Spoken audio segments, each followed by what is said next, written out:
অন্তর্বর্তী সরকার গণভোটে হ্যাঁ এর পক্ষে প্রচারণা চালাচ্ছে, তবে সরকার পক্ষপাতমূলক এমন প্রচারণা চালাতে পারেন কিনা এ নিয়ে চলছে তর্ক বিতর্ক।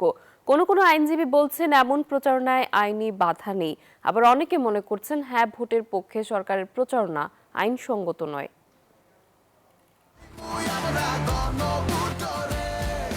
গণভোটের গান তৈরি করেছে অন্তর্বর্তী সরকার।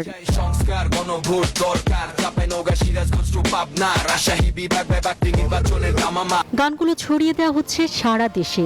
সিলেট, রংপুর, ময়মনসিংহ, রাজশাহী, ঢাকা, চট্টগ্রাম, খুলনা ও বরিশাল এই ৮ বিভাগের জন্য তৈরি হয়েছে ৮টি গান।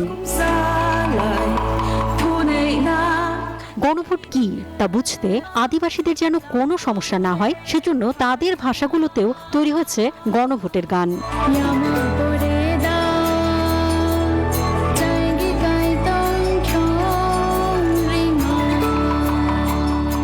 ১২ ফেব্রুয়ারি জাতীয় নির্বাচনের দিনেই হবে গণভোট। সেই গণভোটে দিতে হবে হ্যাঁ অথবা নাতে সিল। হ্যাঁ ভোট জয়ী হলে জুলাই সনদের আলোকে প্রস্তাবিত সংস্কার কর্মসূচির বাস্তবায়ন হবে।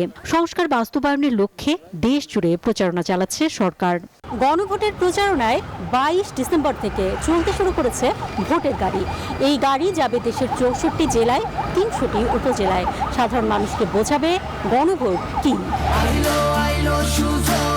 আইনিভাবে সরকার হ্যাঁ ভোটের পক্ষে প্রচারণা চালাতে পারে না বলে মনে করছেন কোনো আইনজীবী। সব মশার বিরুদ্ধে সুরক্ষা দিতে এলো বসুন্ধরা এক্সট্রিম অ্যারোসল। মশার বিরুদ্ধে এক্সট্রিম সুরক্ষা। যদি কোনো শুভ জিনিস হয়ে থাকে, সরকার সেখানে পরামর্শ দিতে পারে,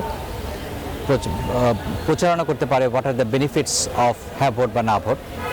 কিন্তু যদি সরকার থেকেই হ্যাঁ ভোটকে দেওয়ার জন্যে বলা হয়ে থাকে, তো আমি মনে করি এটা আইনসম্মত নয়। অন্তর্বর্তী সরকার গঠিত ঐকমত্য কমিশনের নেতৃত্বে সংস্কার কমিশনের প্রস্তাব নিয়ে ৩৩টি রাজনৈতিক দল ও জোটের দীর্ঘ আলোচনা শেষে চূড়ান্ত হয় জুলাই সনদ। রাজনৈতিক দলের পাশাপাশি সেই সনদে স্বাক্ষর করেন প্রধান উপদেষ্টা ডক্টর মোহাম্মদ ইউনূস। তাই এই সনদ বাস্তবায়নের জন্য কাজ করাকে অন্তর্বর্তী সরকারের নৈতিক দায়িত্ব বলে মনে করছেন কোনো আইনজীবী। এখানে একটা অঙ্গীকারনামা আছে এই জুলাই সনদের মধ্যে। সেই অঙ্গীকারনামাতে বলা আছে যে বাস্তবায়নের জন্য সব ধরনের পদক্ষেপ নিবে। আইনটা যদি করা হয় বাস্তবায়নের উদ্দেশ্যে, তাহলে তো এই সরকারের নৈতিক দায়িত্বই আছে, কারণ ওনারাই তো করেছেন এটা।